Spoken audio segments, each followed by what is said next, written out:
Hi everyone, welcome to Housing Houston. And my name is Mariela Aguirre and I am your co-host alongside with Kayla Ewald with First American Title. Thanks for joining us today. We are so excited for our speaker today. His name is Nick Baker. He is with IMG Financial Group. He is a wealth of knowledge, super cool guy if you haven't ever met him. And we're so excited to have him here. Hey, Nick. Gosh, what an intro. Thank you for that. I'm honored. Thanks for having me on. no, thank you for being here. Definitely we want to jump into the financial aspect as worldwide, nationwide, the economy situation is, a bit on the rocks. And so we definitely want to enlighten our viewers with kind of a glimpse of what's to come and what's currently happening. So first off, introduce yourself. Yeah, no, thanks for having me. My name is Nick Baker. I've been a financial advisor at IMG Financial Group here in Houston for, gosh, 9 going on 10 years. I'm from Huntsville, Texas. Go Hornets! And then Mm-mm. after that, I went to I had the privilege of going to Texas A&M University, Gig'em, for all my Aggies out there. And then after that, yeah, just jumped right into the business. I've been helping people with their finances ever since, and it's I've been very fortunate. Really enjoy. I'm very fortunate to enjoy the career so much, and really get to work with a lot of great people. It's really a great career. Yeah, Awesome. That sounds good. And yeah. definitely for all of our viewers. So we are mostly talking to real estate agents, home buyers, and investors. And so Hmm. we know that with financial planning, that impacts all of us, including those three. And so, for example, for real estate agents, how would they benefit well with knowing financial planning? And Yeah, it's especially, let me just piggyback on that because we are gearing up for 2025. So a lot of people are doing their financial planning already for 2025. Mm-hmm. So where do you come in with the Yeah, realtors? no, it's a great question. I'll set it up by saying, the downside of an American education is they don't really teach you financial planning in school, so they don't really teach the basics of how to save money, how to invest money, how to save for a down payment. What is an interest rate? We were talking about before this. Did the Fed lower rates? It would be great if we all knew what that meant leaving high school, right? Or even Mm-hmm. college. That would be great. But just to set some of the context, I'm very fortunate. I grew up in a very financially literate, very open financial house. So my dad was a CPA, certified public accountant, and then became an accounting professor. So it's in So your blood. it's Yeah, totally, pretty It's much. in your yeah. blood. Which is funny because I actually don't enjoy the accounting. I really enjoy the finance Hmm. part. The accounting is more where is the money at? How much in taxes do we owe? The finance is really how can I take my dollar and turn it into two, which to me is way more exciting. But nevertheless, we just had a lot of open discussions as a kid. I remember being the youngest.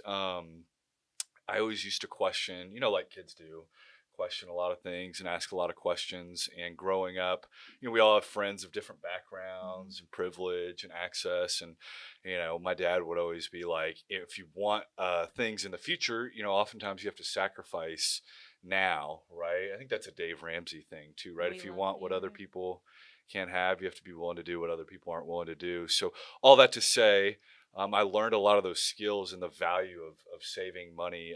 Typically, a professor, and my mom didn't work, doesn't make a ton of money. It's not a super high income job, but I just watched my dad pay attention to the dollars and cents and was a very astute investor, a very good saver.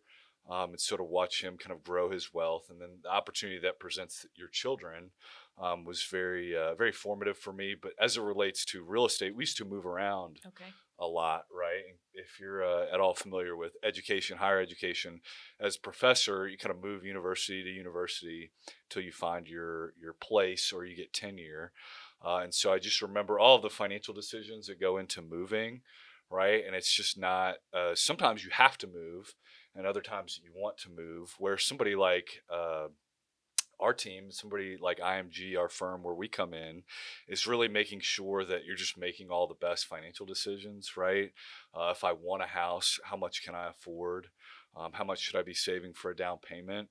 Where do I put that money?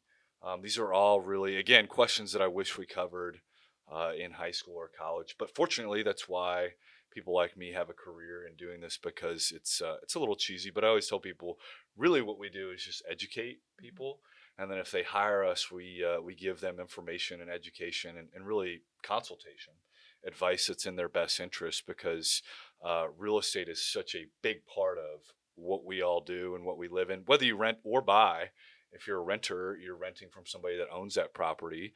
If you are not a renter and you own the property, that's a whole different ball of yarn, so to speak. So having somebody like a financial planner advisor in your corner, helping you make what would be the best financial decision, because it's like anything else. I want probably the nicest, the coolest house I can get in the best neighborhood, and there's a strategy and there's levels to getting there.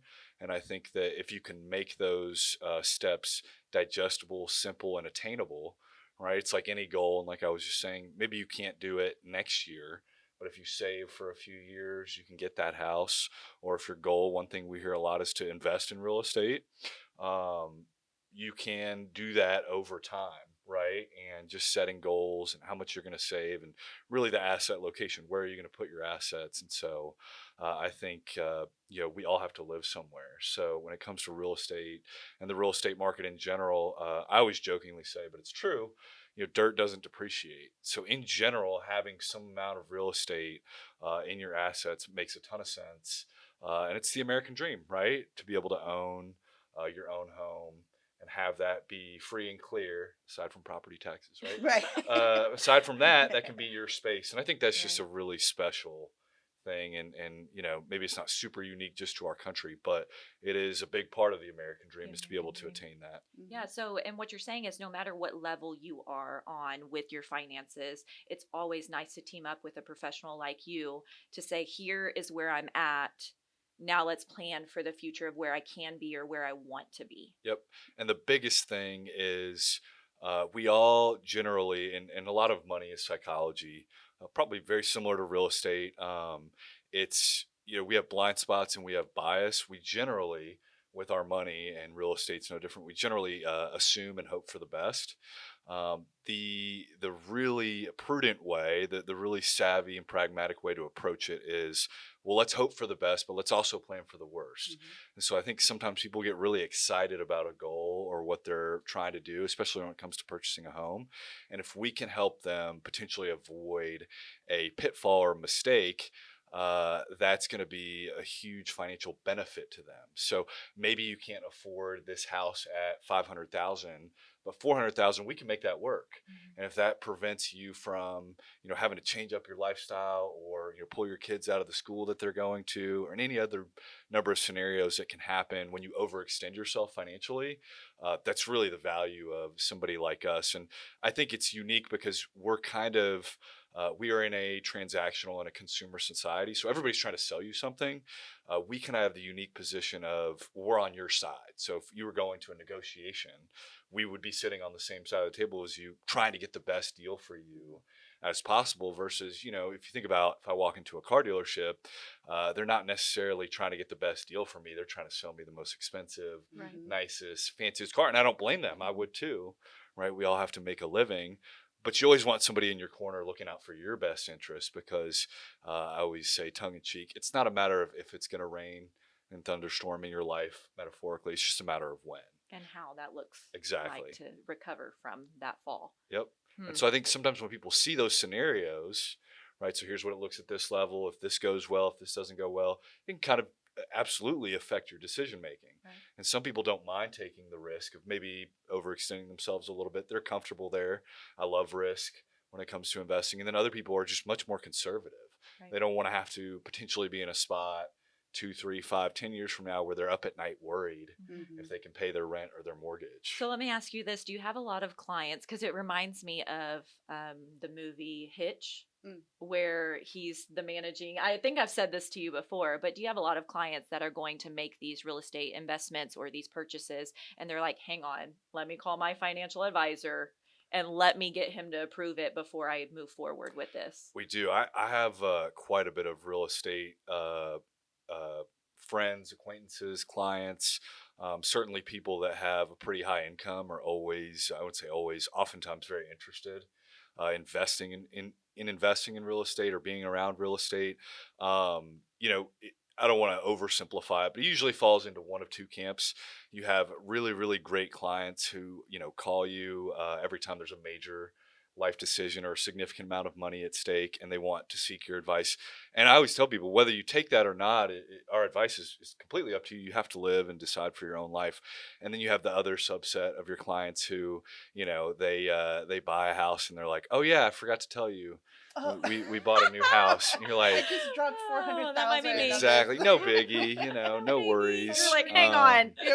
Exactly. Looking at all their You finance, that's know? not good. Yeah, That's Yeah. not a good exactly, thing. exactly. And so you find a way to gently tell people, hey, here's kind of the situation now that you're in. But no, we kind of try to train people really just psychologically, because a lot of finance is just behavior and your habits. And so kind of training people to let us know, just because again, we're here to help defend and protect your best interest. But yeah, we do get a number of people that really lean on that expertise. And I think the thing is that with real estate especially, it feels like that house is it, or that investment is it. And it may be, but let's just sit back, maybe take the emotions out of it, the excitement out of it. Let's run the numbers. Let's see what it looks like. Again, best case, worst case.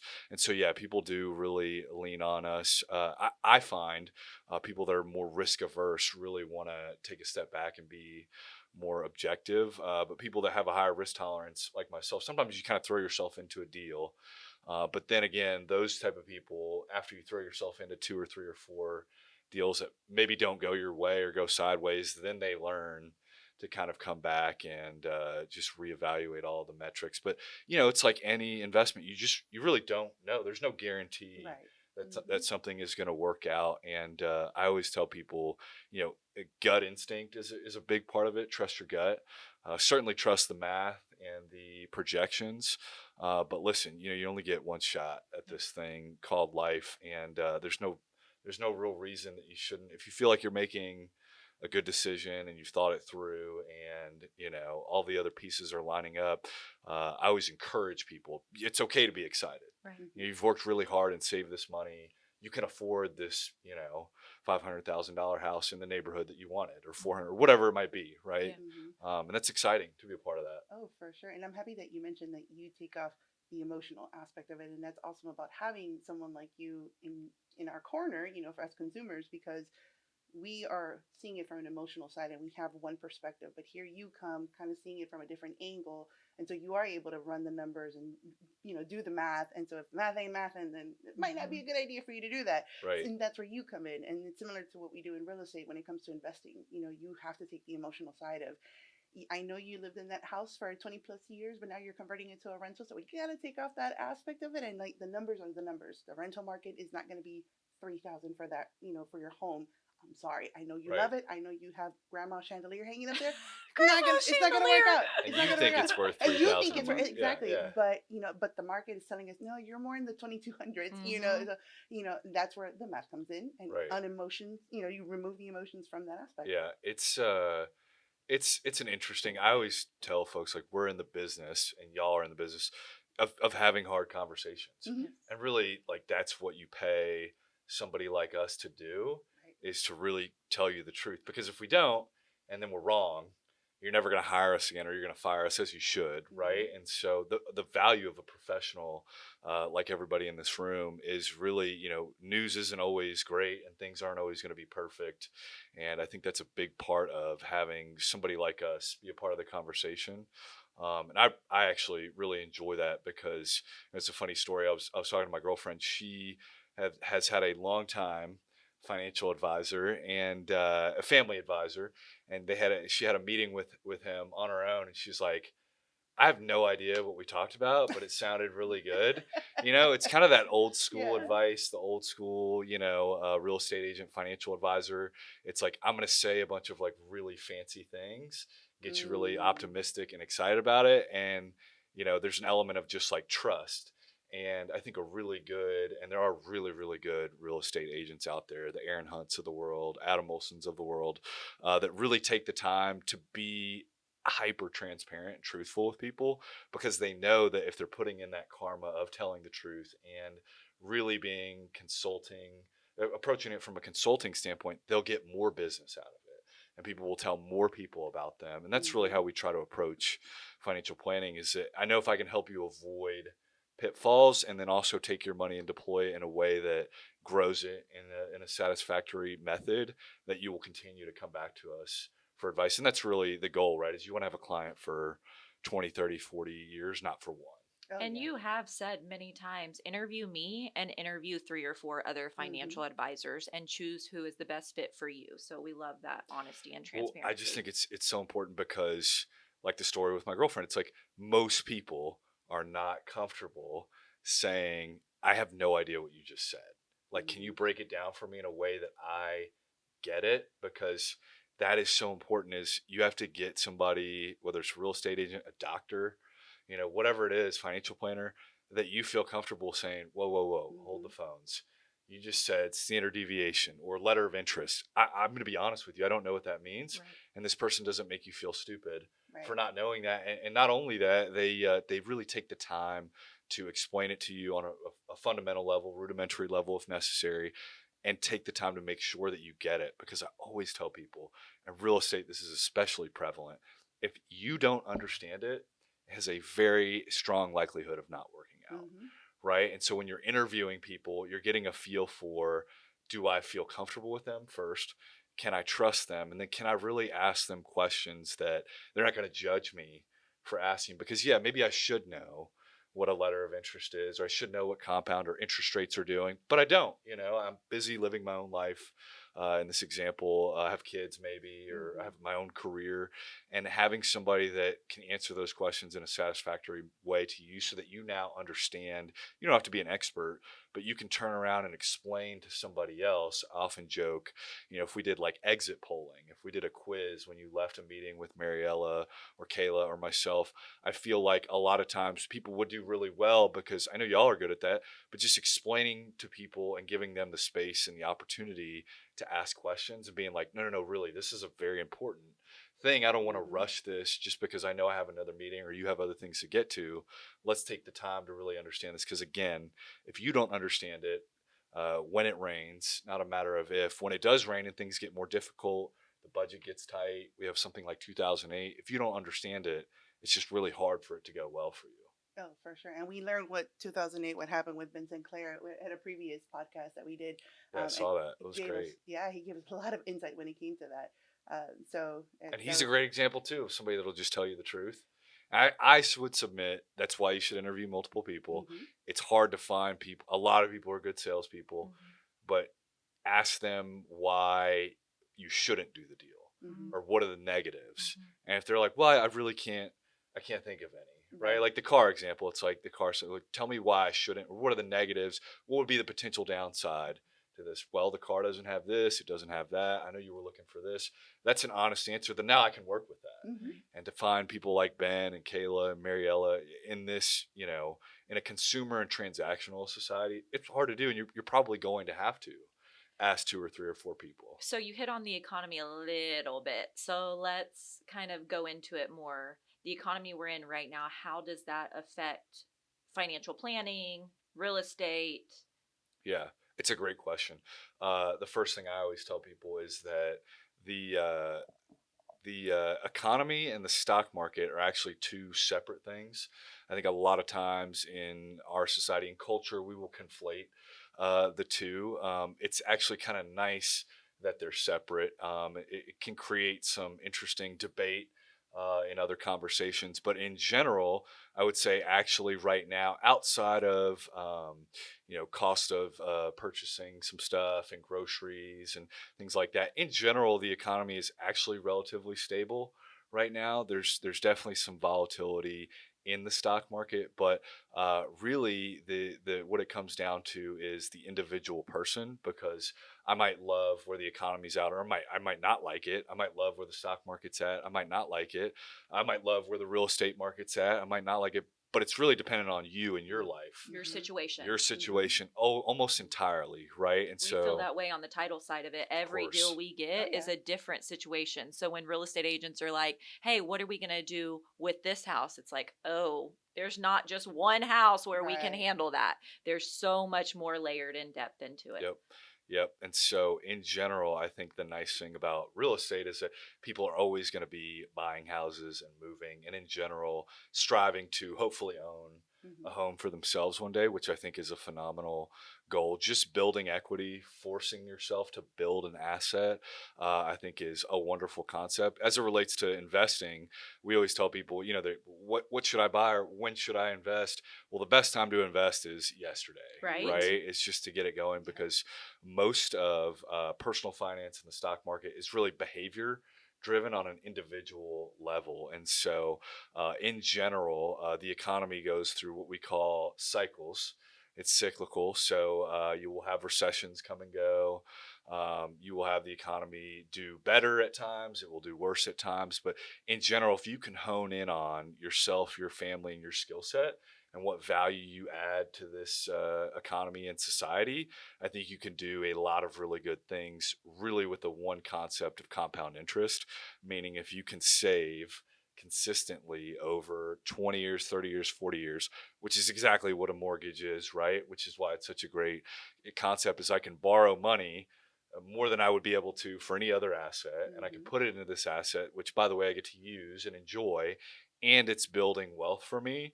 Mhm. If you can do the same thing in any other area of your life, it's just going to multiply, right? We call it the snowball effect, where I might start with a little bit of money, but as it grows, the economy goes up and down, the stock market goes up and down.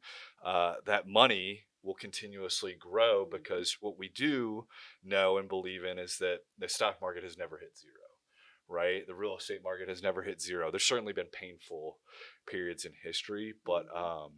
tongue in cheek, if the stock market ever hits zero, it's not going to matter what you were invested in.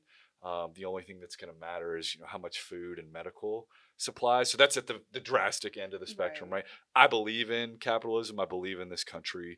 I believe in the global market too. And so I think there will be a stock market and a US economy 30, 40, 50 years from now. So if you work backwards from that logic, that tells me that we should be putting as much of our money to work as possible, because I know that a dollar invested in, or I don't know, I think very, very strongly that a dollar invested in, and this is not a stock recommendation, this is just an example. We'll put a disclaimer Yeah, in. yeah, yeah, Disclaimer.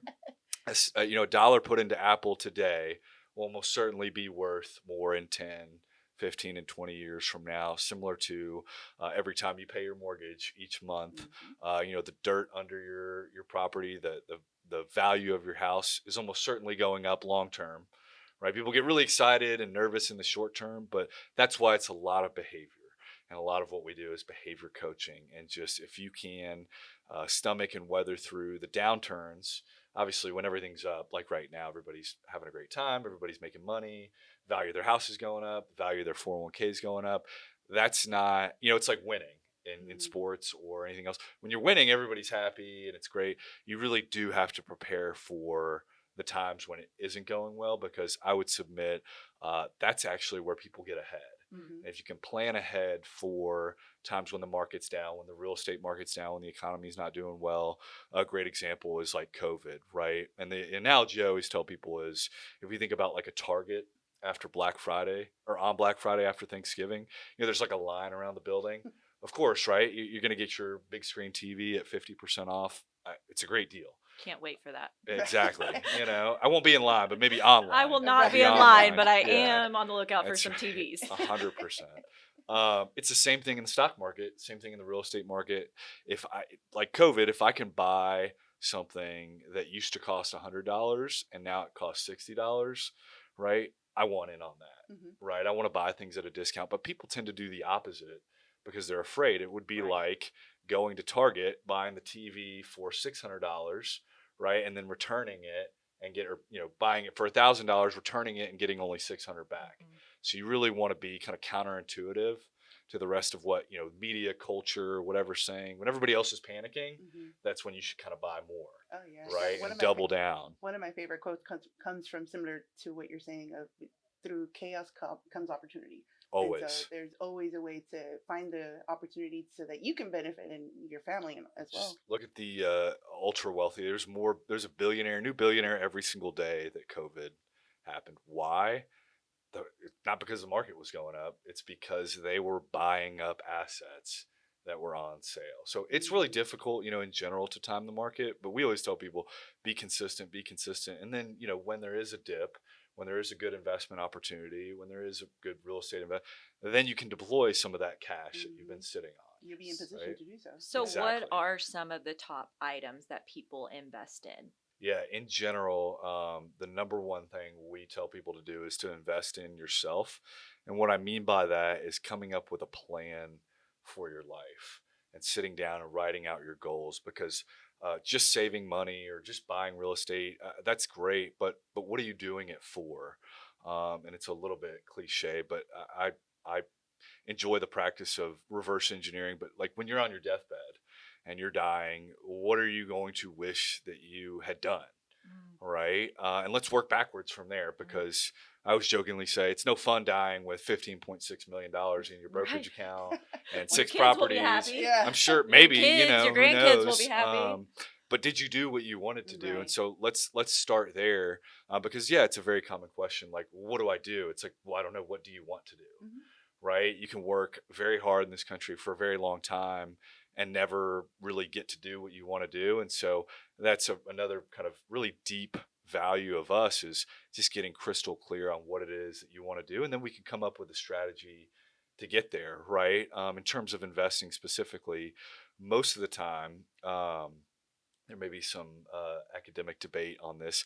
In general, Put the another stock disclaimer. market is one of the greatest growth machines of wealth, simply from a manual labor or physical labor, mental labor standpoint, meaning I don't have to do any actual work to watch my dollar go to $2 when I invest in Apple. They're doing all the work. They're selling the phones, they're manufacturing phones, they're coming up with the updates, making new ones. And to me, that is a great way to focus on what I like to do, how I like to make money, and then I can have this money growing over there. But in general, we as a firm, we do all publicly traded large stocks, fixed income bonds, but we really don't do any speculative, meaning there's no high risk crazy stuff, just because it's really not a great way to grow your money. But for us specifically, each client of ours, it's a kind of a unique opportunity that we have, being independent and being a privately held firm, is every portfolio is custom tailored to the individual. So my portfolio is going to look different than your portfolio is going to look different than your portfolio, because we have different goals. We have different timelines. We have different risk tolerances. So yeah, I get that question. What should I invest in? Well, it depends. You are commenting about we and us, and I know you are a firm, but you also have an internal team, a part of the firm. Can you talk a little bit about your team and the strengths that each of them bring to the table? Totally.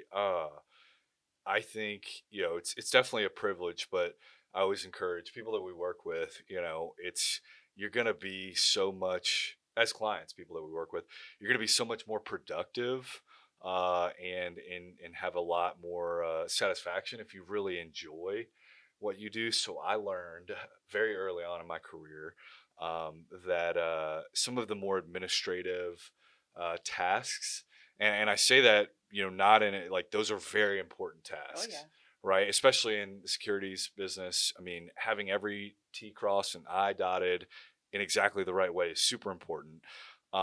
That's not what I enjoy, right? Like, I really enjoy the relationships and doing stuff like this and having face-to-face conversations.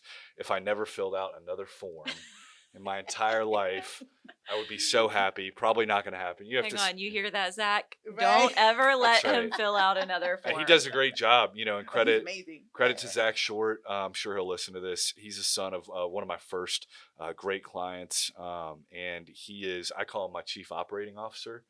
So Zach is a CFP, certified financial planner, which is a kind of a high distinguishing mark in our industry. But he really is the one that makes the business go. And so having a team in that sense of, making sure that everything is really in exactly the place that it needs to be. And I just, from a common sense standpoint, having 2 or 3 educated, experienced minds looking at a situation. I mean, I always say, if I'm going to get a heart surgery, it'd be great if I could have 3 heart surgeons, and I can get 3 opinions and hopefully they all agree, right? But rather than just one. right? Two brains is better than one. Three brains is certainly better than one. And so from that aspect, it's great. But just from a personal standpoint, I've always been a team guy. I love working with people. I like helping them advance their career. It's just no fun trying to climb to the top by yourself. I'd rather, get there and have a bunch of people that did it with me, Okay. but also seeing his life improve, being a part of that, and I'm making it sound like I do all the heavy lifting and pushing in that relationship, but he really, it's a 50-50 partnership in a sense, and you would never know if you listen to us, who's in charge. Sometimes he's in charge, right? Mhm. Sometimes I'm taking charge, but I really enjoy that collaboration. It's a lot like we treat our clients, and sometimes Zach will be on one side of a client meeting and I'll be on the other side of the table, and I'll be like, all right, explain that to me like we are the clients. I'm on Mhm. their side of the table, because what you just said didn't make necessarily perfect sense to me, and he'll do that. It's nice to have that kind of back and forth.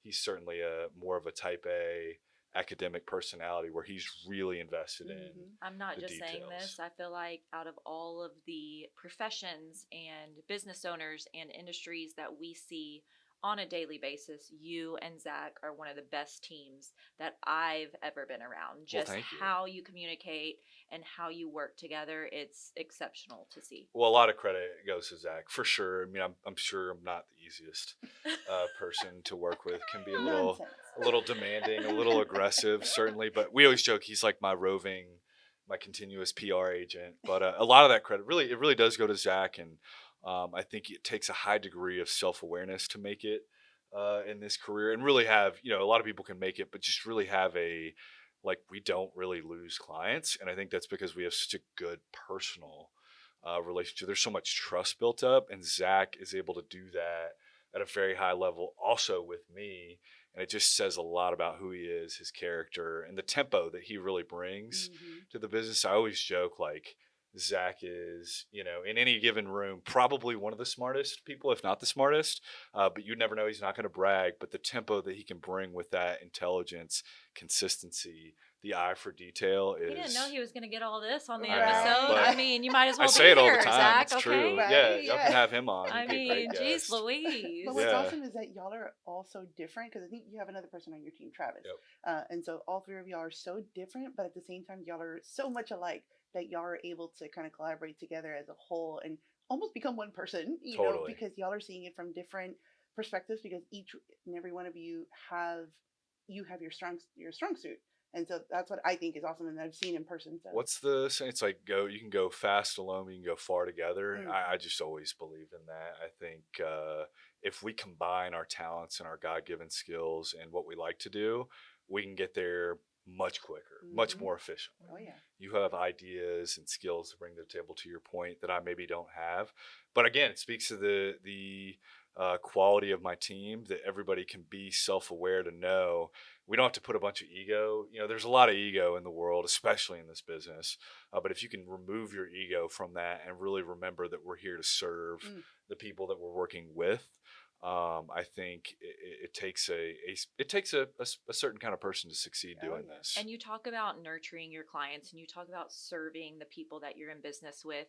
And I know we've had many conversations. You're not a firm that just handles thousands and thousands and thousands of clients. You not handpick your clients, but you keep it at a low level to where you can give them the service that they deserve. Can you elaborate on that? Yeah, I think it's like a mutual selection process, because being a private firm and being in Houston for 45 years, it's a quick shout out to Jeff Applebaum, is the CEO, president of the firm. His dad started the firm 45 years ago, going on 46. No one really walks around like, oh yeah, I saw the IMG commercial. We don't do marketing like hmm that. So it really is entirely a relationship based business, which for me really drew me to IMG, because as great as it would be to sit at my desk, or have people just call my phone and say, oh, we saw the commercial on TV. As quickly as you can gain people, you can lose people. Mm-hmm. But to your point about the closeness and the smallness of it, I just think it's really a testament to IMG, to the way that the firm does business. Is that I got this from Tony Busby. He's a good mentor of mine, trial lawyer in Houston. He would say, there's no small cases. There's no small clients, because when it's your case, it means the world to you, right? Whether it's $10 million, $1 million, whether it's $1,000 or $10,000, we can work with everybody. They give us the freedom and really the open architecture to be able to do that, because I know for sure, for a certain fact, that God didn't put me on earth only to work with wealthy people, right? I actually get a ton out of, and I enjoy working with people kind of at the start, or maybe you don't have as much. We can build on that, because I'm investing in you really as much as you're investing in me. And then, not having thousands of clients, I always tell people one of the biggest differentiators for us is, if you ask your advisor, well, how many families do you work with? A couple thousand. Think about going into your doctor's office, right? Just your general physician, and a busy one will see 30 people a day, 20, 30, sometimes 40 people a day. And you see them, right? They're like running from room to room to room to Always. room, right? Well, think about if your advisor did that, right? How proactive could they possibly be with and there's so many details that go into your personal financial plan or your individual life, that it's almost imperative that your advisor is able to be proactive. They're proactively looking at your situation, not just right before they meet with you, not just right after they meet with you. And when you have so many clients, you end up putting people in a cookie cutter kind of box, and you're just saying the same message over and over. So we have kind of the luxury of our book of business being much smaller, 200 families, 300 families. At the biggest at IMG, maybe they work with a team of 4 people, maybe has 400 or 500 families. But what that allows us to do is we can meet with 1 or 2 families a day and really take our time and give proactive advice. And we're not running from meeting to meeting and then just putting out fires or trying to put people in a box. And all that results in is a better outcome for the client. So I think if you put your clients first and you really think about, it's like anything else. If I go to a hotel and they're waiting for me to valet the car and they already know what room I'm in and the checkout process is easy, Feel good. it makes you feel valued, right? Yes. And they already know what kind of, conditioner and shampoo you want. Like, it's just the little touches, right? But when you're not scrambling around, you have the ability to do that and add that value to people's lives. And I think it makes certainly a lot of difference on the feel of the engagement of a real estate agent, a financial planner, a title person, but certainly in the outcome of the math, if we're paying more attention to the details because we have the time to think about, the difference in 0.5% over 20 years could result in tens of thousands, probably hundreds of thousands of And dollars. it's someone's livelihood. It's somebody's money. They always say, don't mess with my money, don't mess with my kids. So you're really trying to protect that. And I just take that super seriously. It's an honor, really. Again, whether it's 10,000, $100,000, $1 million, whatever money you would entrust me to work with, that's an honor on my end, and I take that very seriously. That obligation to put other people's interest ahead of your own. My dad would tell me this as a kid, and certainly getting into this business is just, if you treat other people the right way, and you do the right thing, and you do what's right for them, you'll never have a problem, or you'll very, very rarely have a problem. And I've mostly found that to be true. So you mentioned that you take on a couple hundred clients, and that way you can nurture and serve and really build the relationship with just these clients. How do you qualify those people to actually be a client of yours? It's a great question. I think a number of factors. The biggest one that I have in my favor is a bit of tenure. So once you've been doing this kind of career for long enough, you start to be able to kind of figure out, in general, this is how much the average real estate agent makes. In general, this is how much the average nurse makes. This is how much. I started out really heavy in the physician market, so I worked with a lot of surgeons. A plastic surgeon makes generally between this much and this much. An orthopedic surgeon makes this much and this much. I went to A&M, so there's a lot of engineers, so I can kind of make a pretty good guesstimate in general based on what engineering role you have and what level you're at the firm, kind of ballpark how much you're making. So once you see, it's the 10,000 hours rule, right? Like once you've seen enough examples and scenarios, you kind of know. Similar to you, it's you look at a house online. What's the system called where you can The MLS. MLS, and you're like, okay, I've got these stats, this data points, I'm putting the dots together in this part of town. It's similar for that in the sense that like I can generally, and sometimes we have a little fun with it. We'll try to figure out, I just wonder, how much does this person make? Well, I know they go to work every day, and I know they work in this industry, so it's kind of fun. Usually, we're pretty close within that range, because I think we were talking about this before. How did I know that you might make a great client? Well, you really don't, but we can generally guess. Your husband's, got that engineering brain, kind of, he's very, very process driven, and that would probably translate to his job, and I assume it does. So you've got engineering type, role over here. You've got title person, not the first title person we've ever worked with or met, right? And so you put those together and you're like, I think they're kind of probably between this range. So it's a long way to say we make a guesstimate. And then secondarily, like kind of like going to the doctor, you fill out the medical questionnaire. So people will send us in just their basic financial info, how much they're making, assets, liabilities, investments, 401k, real estate, all that stuff. And then we'll have a pretty clear picture. But really the key, kind of the second part, is it's really not necessarily about how much you make or how much you have. It's really what you do with how much you have and how much you make. And so we're vetting people, sure, to see if they have the resources to that it makes sense for us to help them. But even if they don't, I'll still help somebody and kind of point them in the direction they need to go. But I always tell people it's not necessarily that you've got to make more money. It's what you do with the money that you make. So I know, generally speaking, you got two people that work, two college degrees. I would, it's a safe assumption you're probably above six figures in household income. Let's just say in this hypothetical scenario, in America, if you can't save some money, barring, crazy medical circumstances or things that do happen in life, if you're making over 100 grand and you can't save a single dollar of that, or a certain amount per month, we can obviously help that person too. But in general, there's opportunity to work with somebody like that, because even, I always tell people this success story. One of my favorite clients, a longtime teacher, 40-year in education, never made more than 60 grand, accumulated around $2.5 million in savings. Wow. All she did was save, $100 every month. Wow. For the first 5 years, and then it was $150, and then it was $200. So really, that's the financial planning exercise: is how do we figure out what's important to you? Are you willing to give out or give up, going out to eat once a month? Okay, you are. Great. If you're willing to give that up, here's what you can have in the future. You can have $500,000 or $1 million. At that point, you can go out to eat whenever you want. Exactly. Is that important to you? Exactly. So and then really just working with people that want the advice, right, and want to get better and do better and learn, and how can I optimize this.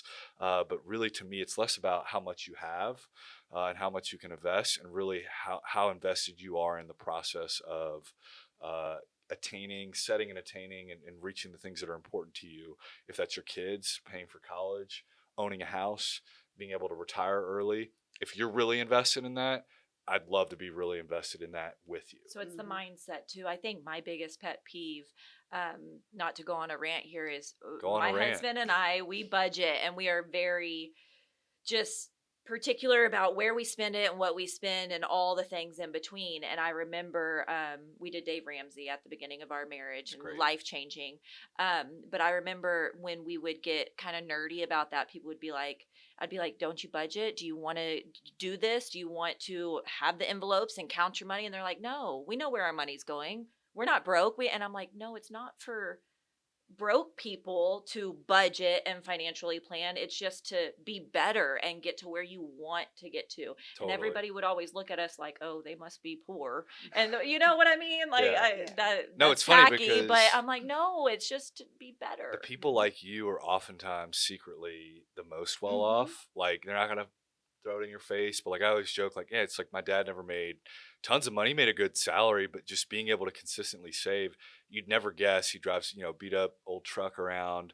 and he's a multi-millionaire, right? And it's like it's those people that, and even people that make a bunch of money, they have a budget too, Mm-hmm. right? We always joke you can have whatever you want, you just can't have everything you want, There you go. right? You know, and that's a big part of it. And so never be don't be afraid to, it's good to be on top of things, right? Like, I like to work out. I'm not going to let somebody shame me for being diligent about my health. Like, Mhm. that's not a bad thing. That's Right. okay. What Mm-hmm. about Just you? trying to be better. Any deep No, questions, that is definitely no. comments? That is exactly right on the nail. Is Yeah. budgeting is just you're working out a muscle, and so if you don't train yourself to actually do the budgeting part, then long term, you're not going to reap that Yeah. benefit. Well, and I guess why I have a question for you, and I'll just set it up in this way is that I think buying real estate, investing in real estate, having somebody like you help manage a portfolio is, and I will always tell this to people, the most uh, concentrated amount of wealth and high net worth. Almost all of those people, bar none, are heavily invested in real estate, right? And so the opportunity to do that. But I do think sometimes people, like we talked about before, I don't know where this will end up in the podcast or if it will, is we kind of get it out of order. We get ahead of ourselves. And so in order to be a good real estate investor, you probably have to be good with your own money already and Mm-hmm. your own finances. So do you run into that kind of situation sometimes where it feels like maybe there's opportunity to invest or to rent out your home, but if you don't have your ducks in a row, right, it's kind of it's like it symbolizes that might be a problem in the future of, when these things, maybe you have a bad renter or there's a hurricane, God forbid. It's like we kind of have to have square one, to your point, Mm-hmm. square one, square two, square three, checked all those boxes, making sure that's wrapped up before we can get, I call it the fun, the sexy part, Right. Mhm. Oh, right? 100%. And for when it comes to investing, that's the part that people forget is it's not just focusing on that cash flow. It's what else are we looking at? We're looking at appreciation. We're looking at depreciation also because that's a write off. But also, yes, the cash flow, but more so, okay, well, we're planning similar to financial planning. We're planning for also the disaster part.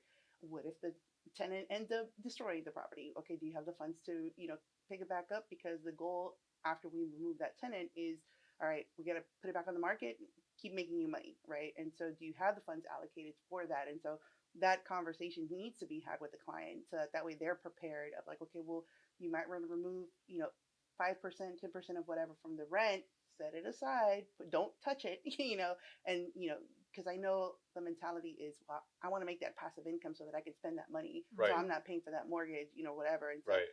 the mentality aspect needs to be I changed. can see that that would probably be huge for you because it's like if I want to keep their business, I want to give them best advice possible, which is save 5 or 10% of that for when, Mm-hmm. they destroy the wall, the renter destroys Right. that wall, Mm-hmm. and now before you can rent it out again, you got to get that wall fixed. And so it's so hard. And credit to you and how you approach business. It's so hard to find people like that because you're right. The fun part is, and the part everybody fantasizes and thinks about is I'm going to make 3 grand a month or 2 grand a month on this property and I'm not going to have to do anything. Right. Mhm. What about the maintenance and the Mm-hmm. taxes and the insurance and forget about, right, like you don't have to write your own insurance policy, but you got to go sit down with an Right. insurance, and that's what, an hour, 2 hours, 3 hours. If something happens, that could be many more hours of your Mm-hmm. time. So you just think about all of that, and I think like anything else, right, the more transparent you are about that up front, the more people will continue to trust and learn and lean on you in the future, right? Because it's just like investing. If I start with one or two houses and it goes really well and you've prepped me for, Mm-hmm. best case, worst case, and then I always jokingly tell people like we're in the business of being right. Like I wouldn't tell you if I thought it was wrong or not going to come true. I'm Mm-hmm. saying it because I'm pretty sure we're right. Mm-hmm. Otherwise, you'll fire me, Yeah, right? and And at it's the the end of the same day, for you y'all. do kind of make money on Right. being right. For I mean, sure. Right. Right. I mean, If you if log we're in and 2 years from now you had less money Yeah. than what you started with, you rightfully so probably fire me, yeah, right? And so it's the same for y'all. And I often find that to be the biggest hang up is we're so focused on, okay, well, I have my mom's house that maybe she passed away. We're going to rent it out, and then we're going to buy this other property. And it's going to be great. We're going to have 5,000 a month in free cash flow that's just coming to us. Well, it's like if we haven't done all the right stuff and thought about all the worst case. And ironically, I always say this, our insurance agent friends would appreciate this comment. It's the people that do the basics that it seems like they never have a major Mm-hmm. catastrophe. Certainly like bad things happen to good people, but like when you kind of check all the boxes and make sure you're doing things the right way. It seems like you run into less headaches down the line. I would assume real estate is exactly the same. Yeah. I know Adam Olson talks about it all the time. It's just like just being forthright, transparent with people. Like, I think this is a good deal. I don't think that's a good deal, because he knows what you know, and what you know is that if I tell you what I believe to be true and I'm right, I'll get more business from this. We both win, right? You'll refer me to your friends and family. And I just, that's the best thing about capitalism, right? Is we can both benefit from doing the right thing. Absolutely. So, real estate agents, if you have been thinking about getting your finances in order or planning for 2025, reach out to Nick. Investors, if you really need to be able to put a plan together to make sure that you have that money and income finances, get with Nick. And then the consumer, it's always good just to get started on it yesterday, like he said. If you haven't done that, reach out to him. Is there anything else you feel like you would want the consumer, real estate agent, or investor to know? Yeah, no, I think just from my approach, my pitch to real estate agents always is very similar to really any other position that you hold, where you're getting an insight into other people's finances, their livelihood, their assets. Is uh, if you really care about people and you want to do the right thing, which, oftentimes if you can do that, will result in a better outcome for you yourself as well, because of the trust and a number of things.